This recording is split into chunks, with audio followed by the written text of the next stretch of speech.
More exciting than this time of year in college volleyball when it's selection week, the selections are made, and the chairman of the committee gets to go back to Northern Iowa and try to reconnect with not only the school, but maybe some sleep, and then do media interviews. And Gene Berger joins me now. And Gene, how are you making out?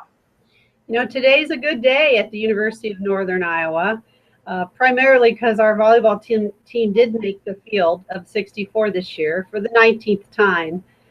But of course, they didn't know till last night that they were in. And if you watch the selection show, they were actually the last pod in Minnesota, and the last two teams announced in the whole field was Marquette and Northern Iowa. So today's a good day at Northern Iowa. Yeah, especially it'd be hard for the chairman to come home to school and like, you didn't make it. But let me ask you this, because I know from my experience with the basketball committee, when your school is being discussed, do you leave the room? Absolutely. I was out of the room when Northern Iowa was being discussed. Anyone else associated with teams that's on the committee, for example, Lisa Peterson from Oregon is on our committee. When Oregon was being discussed, she was out of the room.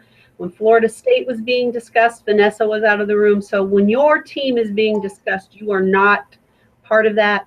The voting software prevents you from voting for your own team. So you really don't have much to do with your team being selected at all. Every committee like this in every sport in which there's polls and RPI, wins and losses, you have to determine, well, is this conference better than that conference? Is this win with here and here? You're going to have criticism because of the last one's in and the last one's out. What's easy is that you can say who were the last four in and the last four out. So with that, I throw that big softball. Can you tell me who were the last four in and the last four out? The last four in were Oregon, TCU, Arizona, and Villanova.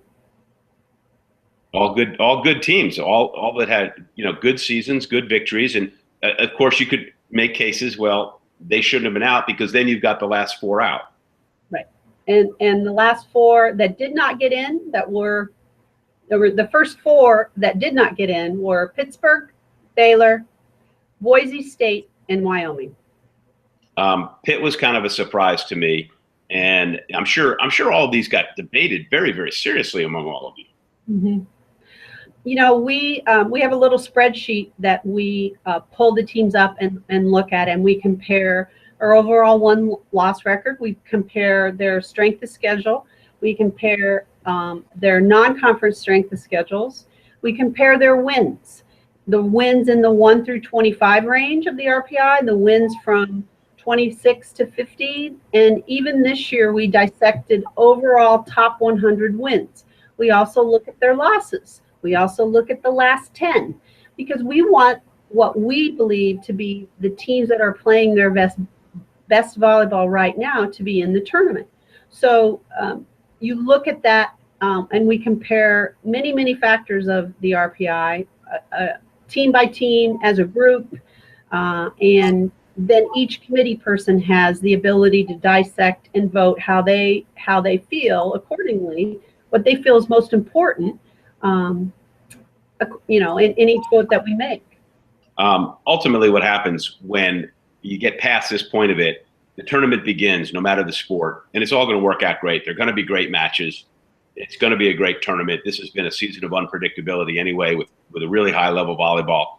So I assume that when all of you left the room and finally said, all right, let's go home to our respective universities, you had to feel good about things.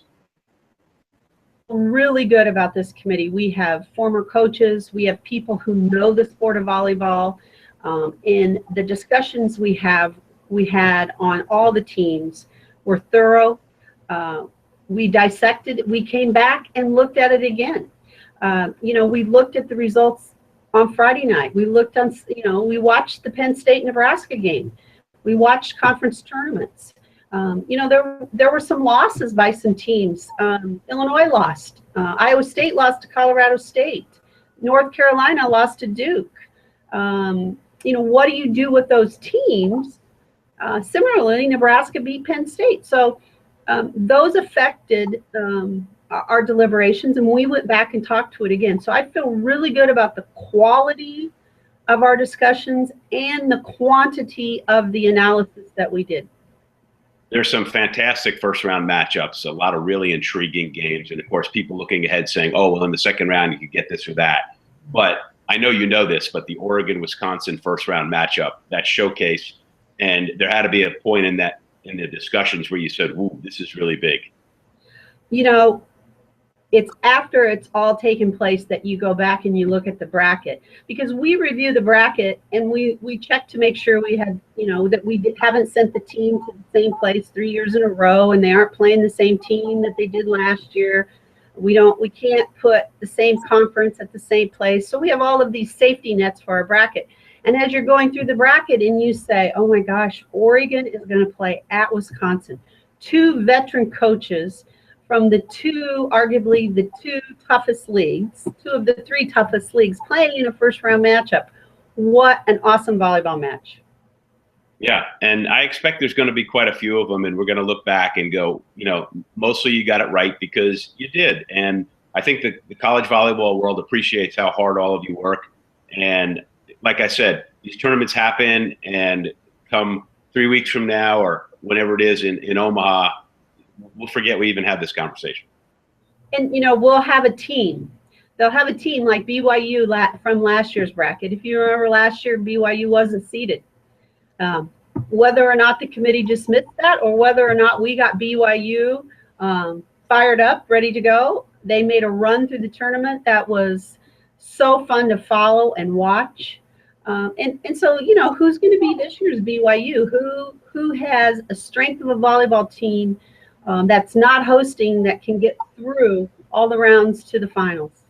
Yep, and you got to win 6 games to get there, no matter who you beat, easy, tough, or otherwise. Gene Berger, thank you so much. I think I know I do, but I'm sure everyone watching who cares about NCAA volleyball appreciates your forthrightness and discussing every aspect of this. Yeah, thanks for having me. And the committee, I'm so proud of the committee. I think we did a really good job this year.